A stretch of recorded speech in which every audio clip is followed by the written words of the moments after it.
As you can see, I am standing in front of a super modern looking glass pyramid. And this pyramid marks the entrance of Paris's most famous museum, the Louvre. Now, of course, when it was first announced, the public hated it. And in this lesson, I'm going to talk about what the Louvre is, how it has evolved, and how this really just marks the latest in a long tradition of renovations. History and change are what define this very famous castle known as the Louvre. To understand the Louvre and its relationship with change, you have to go back more than 800 years. Historically, the kings of France have lived right across the river here, on the Ile de la Cité.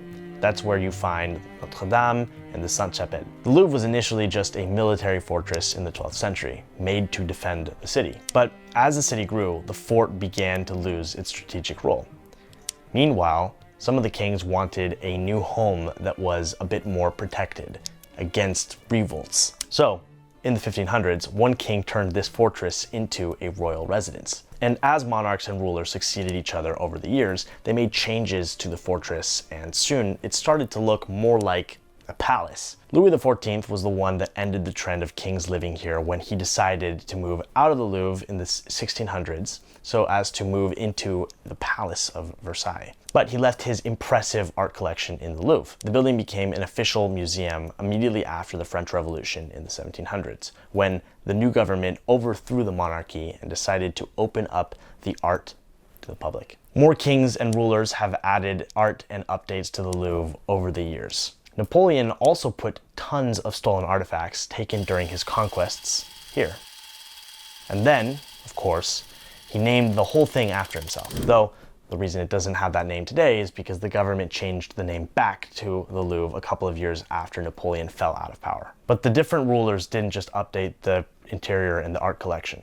Over the years, the entire complex surrounding the original castle grew and expanded and completely changed in shape. If you look at the Louvre from above, you might notice the structure is shaped sort of like a giant U. And that's because there's a missing section on the open end of the U. This missing part was a key aspect that drove the growth of the Louvre and made the enormous castle what it is today.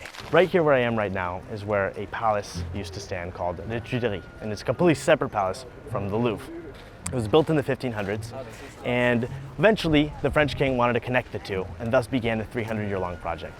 They started building new wings to connect the two palaces, starting with the large, ornate, two-story hall known as the Great Gallery. You have to understand that the scale of this idea was absolutely unprecedented. When the Great Gallery was built in 1610, it was the longest building ever built in France at 460 meters. But in 1871, just a year after the completion of the north wing that finally closed the entire palace, the Tuileries was burned to the ground during an uprising of the working class that ultimately failed. Dramatic it was. The government decided that the palace would never be reconstructed and that the Louvre will be left open towards the west of Paris, and that the only thing left of the Tuileries are the gardens. So today the Louvre looks like this. It expands over a total of 4 floors in 3 main areas. To the north you have the Richelieu wing. The southern part of the U is the Demon Wing. Both of those were the finishing touches to the palace in 1870. Joining the two is the Sully Square, which is the original and oldest part of the castle, including elements of the original medieval fort in the basement. Within those, the artworks are grouped by themes, from French paintings to ancient Egypt or Islamic art.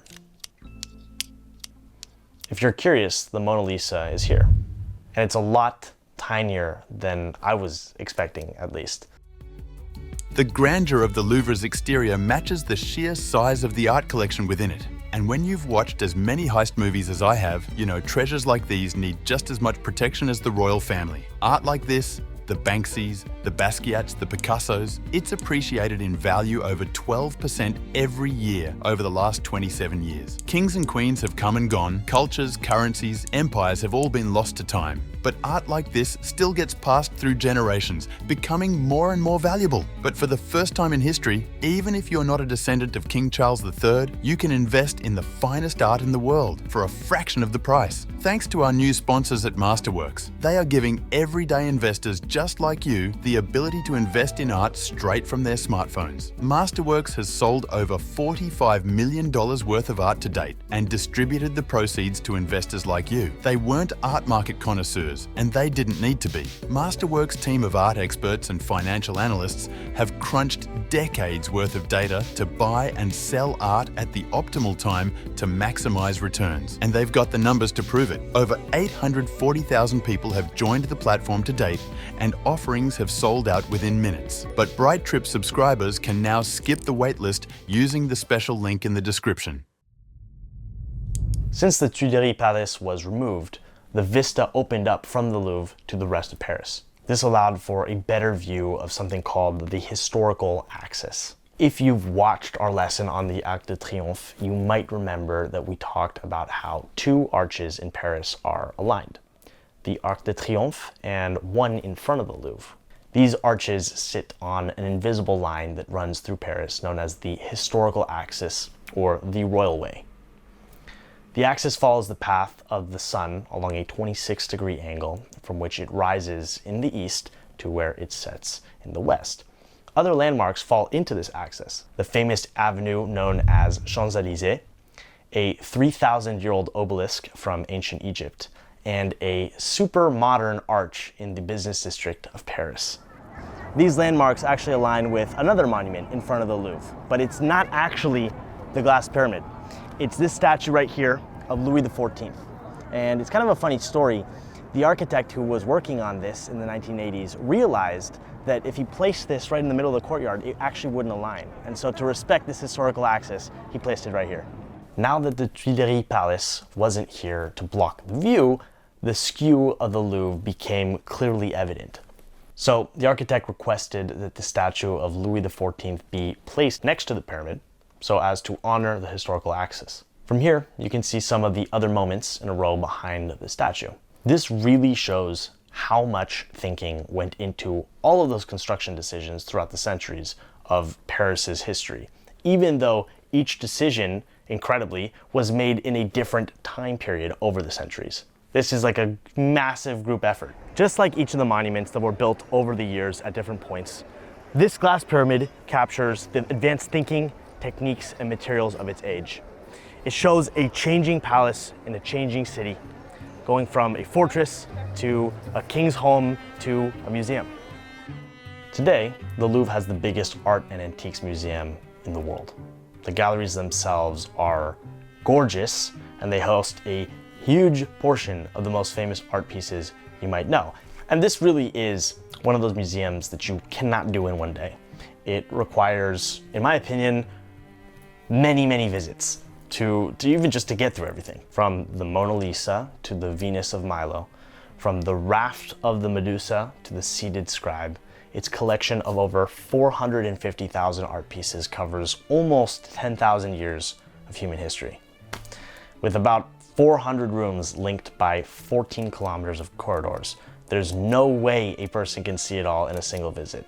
Ideally, you should plan a path that allows you to see the main pieces you're most interested in. The museum's website offers a few suggestions of trails to follow that will take you through some of its main masterpieces. But you can always find guided tours that you can book online. At the very least, I'd recommend getting the audio guide, as it will help you appreciate your visit even more. You'll understand kind of what you're looking at. You should definitely book a ticket online before coming, as that would ensure you can get in stress-free. The museum is open from 9 a.m. to 6 p.m. every day except Tuesdays. Entry is free for anyone under 18, for Europeans under 26, and for everyone on the first Sunday of each month.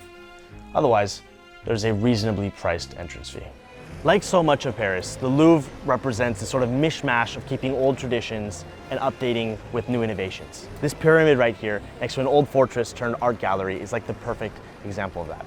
In some ways, change can feel like it's clashing with history, but sometimes it works and creates an invisible through line between past and present.